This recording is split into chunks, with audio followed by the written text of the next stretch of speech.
Hi and welcome to the Philosopher's Games and a new episode of Once Upon a Time in Games. Our topic today, the first 3 press conferences of E3 2017.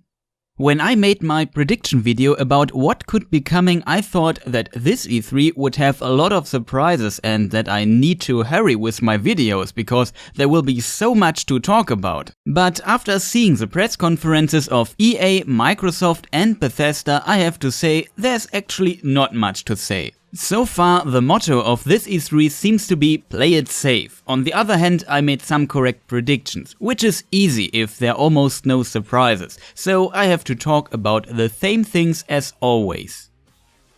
Let's start with EA. EA showed us what they had to show. They have many sports games fans, and so Madden, FIFA and the NBA game were big topics, as every year. Also, we knew Star Wars Battlefront 2 would be shown in more detail. Let's talk about that for a moment. By the looks of it, they improved the game and promised 3 times the content. The big problem was they did not show us the single player campaign. One level of it was shown behind closed doors and the feedback was positive so far, but you never know. For multiplayer, they changed the system a bit. In Battlefront 2, you will have a point system to unlock vehicles and heroes. I think this could be a huge improvement over the old pickup system. But the main problem remains. Tanks or heroes are fun for the players who play them, not for those fighting against them. Especially heroes still destroy whole squads and can be a frustrating part of the game, even though it seems they nerfed heroes at least a bit. Dealing with tanks is one thing, but dealing with a lightning-fast Darth Maul who just mows down people spinning around seems not like fun. When you are not Darth Maul, that is.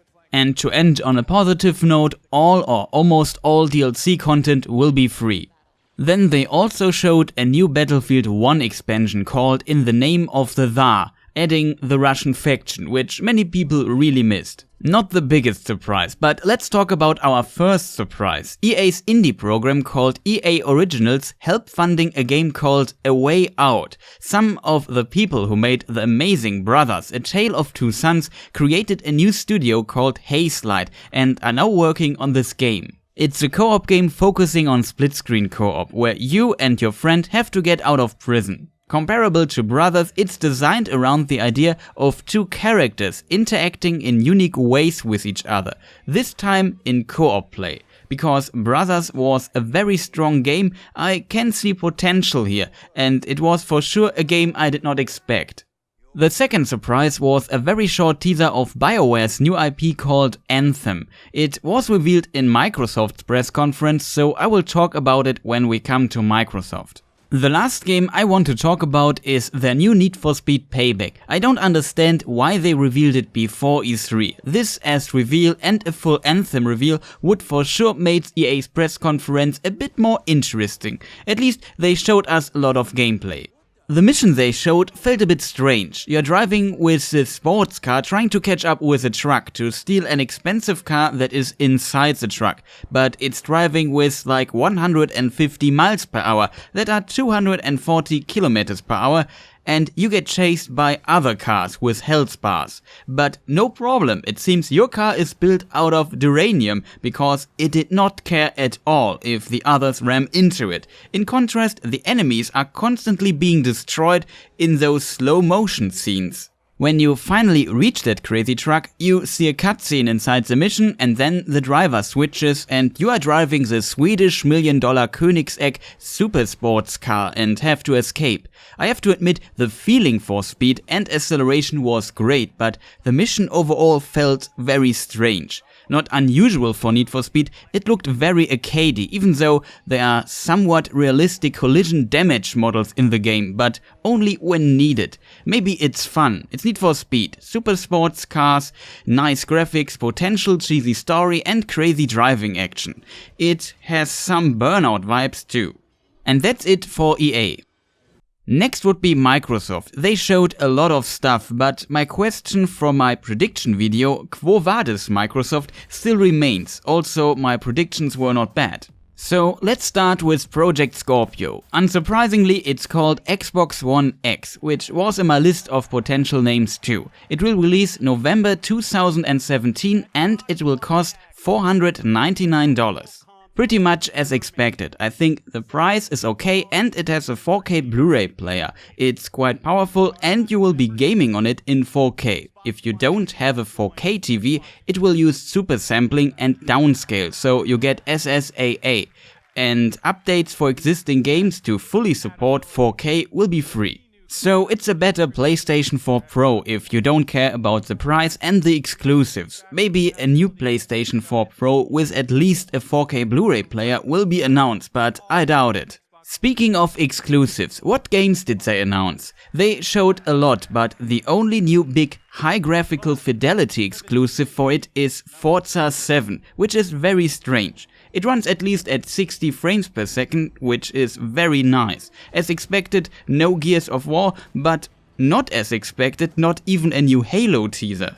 They also showed Crackdown 3, but that was already revealed before. The new footage did not blow me away, but what we saw before still looks like fun. They showed the single player at E3, which only has limited destruction, in case you wonder why we don't see much of it in the trailer. In the multiplayer you will have the destruction fully unlocked. They also showed a lot of the already announced State of Decay 2. It can be played with up to 4 players in co-op, and typical for State of Decay, the animation quality is, let's say, special. So it's an open world zombie survival game with base building and co-op. And Sea of Thieves. They showed a really charming edited gameplay trailer, and I think this could be a very fun game. They managed to explain what you can do in the game. It's not just being on a ship and fighting in multiplayer, but it seems that the game offers you places to explore, find treasures, and with that you can have your own little adventures with your friends in this comical pirate game. So what new games will you be playing on your Xbox One X besides those 4? Microsoft said that they have like 22 exclusives, but it seems they count timed exclusives and games already released on PC too. First, they showed a lot of indie games, which is a good thing. The game that I found very interesting was called The Last Night. This high-definition pixel art style with some nice effects and this feeling of depth really impressed me. I also like cyberpunk. The developers call it post-cyberpunk because it doesn't focus that much on a dystopian image of society. If it plays well and story and character interactions are as good as the art style, then this could be an amazing game. It will be also released for PC. Then they showed Super Lucky's Tale, which looks like a nice 3D jump and run, which is a quite underrepresented genre right now. As far as I know, it's a special edition of a VR game for the Oculus Rift. Then we have Ori and the Will of the Wisps by Moon Studios, I guess a sequel to Ori and the Blind Forest. As the last game, it looks really impressive and it will be on PC and Xbox One. Then we have a console version of the MMO Black Desert, which is an interesting choice. It sounds like it's Xbox exclusive, so no PlayStation 4 version, but of course it's on PC. It's a special game and I would say somewhat niche here in the West, and especially niche for a console, I guess. But a game I see as quite big is PlayerUnknown's Battleground. This will be, as far as I know, a timed exclusive for the Xbox One. On PC it is already available and in early access. Still, this could be big for Xbox One, since we have no clue if or when it releases for PlayStation 4. I think this game will be played, and a timed exclusive is actually a very good deal for Microsoft here. Then Microsoft announced that they will also include games from the first Xbox to their backwards compatibility program like Crimson Skies, a quite interesting move. Microsoft also showed some bigger multi-platform titles, for example Assassin's Creed Origins that is playing in Egypt. I have to say it looked nice. You can use a bird to get a view from above, like in Far Cry Primal, and they added RPG elements to it, which is quite typical for open world games these days. But I have to say the ancient Egypt setting looked fresh and could be interesting. Another multi-platform example is a new Metro game, which was a pleasant surprise. It's called Metro Exodus, and I recognized it very fast because it reminded me instantly of Metro Last Light. It has this tense style and atmosphere that is hard to explain. The first-person perspective, the sounds and visual implications create always the feeling that danger is close to you. And finally, Anthem, the new Bioware IP, was revealed. Visually it looked impressive, and I would describe it as a multiplayer PvE shooter with loot, comparable to Destiny. If it's more open world and maybe have this Bioware focus on story, it could be a very interesting game. I got some Firefall vibes from it, just visually more impressive. Let's hope it avoids the problems of Firefall and Destiny. Mojang announced that they will unify the console, VR and Windows 10 Minecraft versions and bring a 4K and shaders update to it. No word about the Java version, so same as always. I really hope they don't start to abandon the Java version, or if they do someday, they let us have the same features and freedom in the Windows 10 version. And last, no VR. Microsoft did not show or mention anything about VR, which is interesting. Overall, Microsoft showed a lot of games, even though only few are truly exclusive. It's like they copied Sony in that regard, with just showing trailer after trailer, but with the difference that they don't have too many big IPs to announce right now.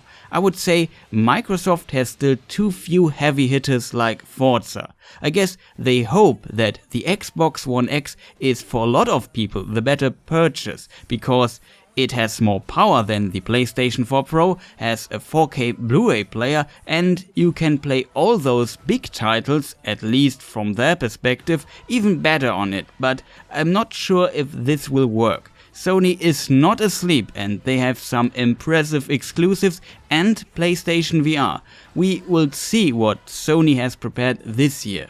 And finally, our friends at Bethesda. They had Fallout VR, Doom VR, which was new, promoted Elder Scrolls Online and Elder Scrolls Legends Skyrim for the Switch, where you can get a Link costume, and they revealed a new hero for Quake Champions. So they had three things: a Dishonored 2 DLC called Death of the Outsider, they announced The Evil Within 2 and Wolfenstein 2 The New Colossus. Well, no surprise at all.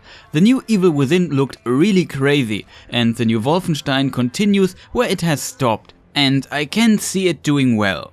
I have to say, this conference was really underwhelming. The new games look great, but are so unsurprising. Both were in my predictions video, and I looked at those as definitely at E3. I hope for something surprising, but nothing. So conclusion, we got some new games like Anthem, A Way Out, a Battlefield 1 DLC, Forza 7. Some cool looking indies like The Last Night, a Dishonored DLC, The Evil Within 2, Wolfenstein 2, The New Colossus, and on top of this the name of Project Scorpio, now called the Xbox One X. Oh, and also the price of it. And that in 3 press conferences, and some of those were quite easy to predict, which makes it a bit underwhelming this far. Of course it's not bad, but only one new big IP?